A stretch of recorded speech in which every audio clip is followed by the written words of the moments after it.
Diyoseze Nkuru ya Bujumbura ibicishije mu gisata cyo kumenyesha amakuru ikigo CEDICOM kuri wa kabiri igenekerezo rya 31 myandagaro umwaka wa 2021 cararemesheje ikiganiro n'abamenyeshamakuru n'abayobozi b'ibinyamakuru ku ciyumviro shimikiro kigira kiti uruhara rw'abamenyeshamakuru mu gutsimbataza umubano mwiza biciye mu gushikiriza amakuru aremesha amahoro. Patiri Lambert Ryazimana umwe mu batanze inyigisho yashimikiye ku kuntu ukumenyesha amakuru yagirizwa gukorwa ku buryo biba ibituma abantu basubiza umutima mu nda no kunywana hakuba ibituma bagira umutima mubi canke basanzara.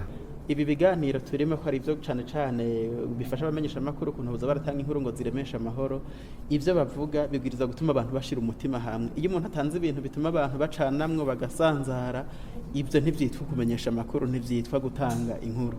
Na Patiri Diedone Niyibizi yamwunganiye wewe amaze gusigura ukuntu mu vy'abamenyesha makuru batangaza bishika hakabamwo ibitero ruhagarara mu mitima y'abantu yagiriye ko avuga ukuntu bano bari bakwiye kwigenza ariho nk'abamenyesha makuru b'inyishu z'ibibazo kandi babona ubumenyesha makuru nk'ubutumwa Imana barungika kurangura ku bantu bayo bafise iteka hakububona nk'umwuga mu yindi maze bagaheza bakabukorana umutima w'ubuntu ubabara igihugu kandi urondera gukiza ibikomere by'abantu bafise ku mitima. Amakuru agerageza ko umuntu ataja mu ntambara, ataja mu matati, ataja ku ruhande rw'aba canke bariya, ahubwo abo umuntu agerageza kubahuza, agerageza kubafasha kuyaga, ababera akaryo kugira ngo ibibazo bafisa gwaronke naho babishikiriza maze umenyesha amakuru akavyegeranya byose akaba umumenyesha amakuru w'inyishu.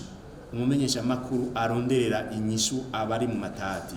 Umenyesha amakuru yerekana yuko naho umenga imiryango irugaye ati nyabona uwocisha ngaha vyokunda. Mumenyesha amakuru rero atanga ingene ibibazo vyotora umuti, atamumenyesha amakuru yerekana ubudasa canke ingene abantu bashamiranye. Ico nico cyane cyane twashimikiye ko twifuza yuko amenyesha amakuru bomenyera bwa mbere babanje guhinduka bo nyene kandi bakabisha no mu buhinga bwabo bwo gutegura amakuru no mu gutegura ibindi biganiro bashikiriza.